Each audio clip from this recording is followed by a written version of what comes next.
Hello everyone, my name is Aubrey. You might know me as DE125 or Strawberry, notable for mapping Never Alone, Machine Gun Style, Werewolf Howls, etc, etc. Today, I have mapped, oh my god, I'm gonna butcher this, Ryoushi no Umi no Lindwurm from U-Beat.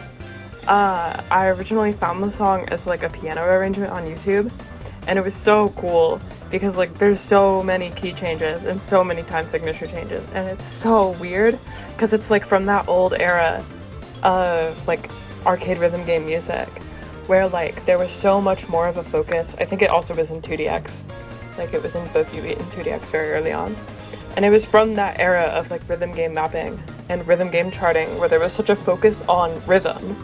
I think there's not as much of like a focus on weird rhythms because like this song goes through like what 4/4, 3/4, 6/8, 7/8, I know, really funny, 10/8, 18 or 8 or 14/8 or 15/8 or something like that, and it's just so weird and awesome, and it's so cool because like even then it has a bunch of syncopation within those like time signatures. It's so weird, and so I was like, oh my god, I need to map this. I can make something so weird for this.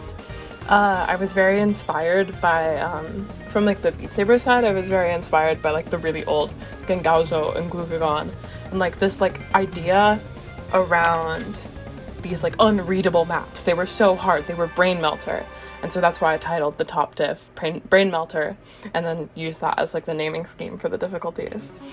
But also I was really inspired by old like Osu tech mappers like Pishifat, Kreutz, and Saw, who also mapped Beat Saber, who all kind of really focused on like shape mapping, and like Saw even kind of brought that into Beat Saber and kind of started that trend within Beat Saber mapping. There were other people doing like shape mapping, but I think he was the first to really introduce this idea of like, oh, a pattern can kind of convey a shape, and like his shape was always the triangle. It was always like down right, up middle, down left, up middle, down right, up middle, down left, and you see that a bunch in the way that I mapped this map.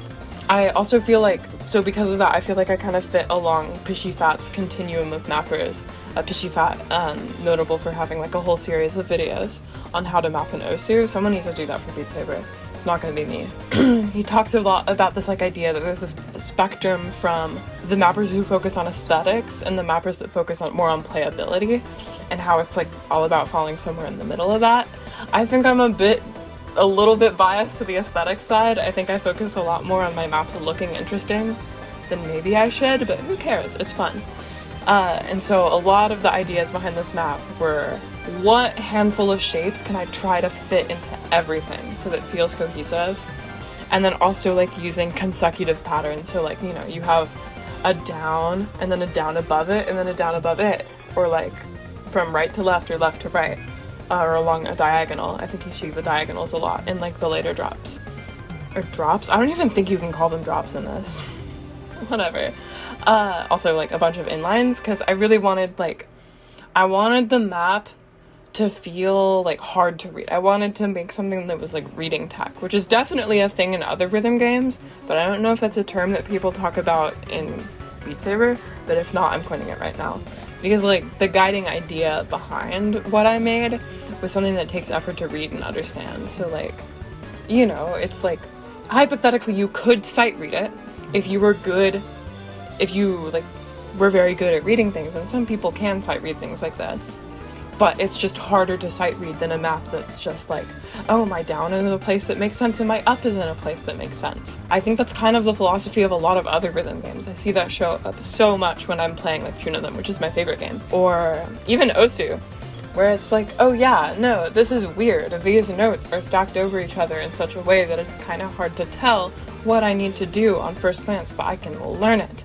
And learning a map is so cool, and I think we need more of that. So that's what I ended up making. Anyways, thank you. I hope you all enjoy.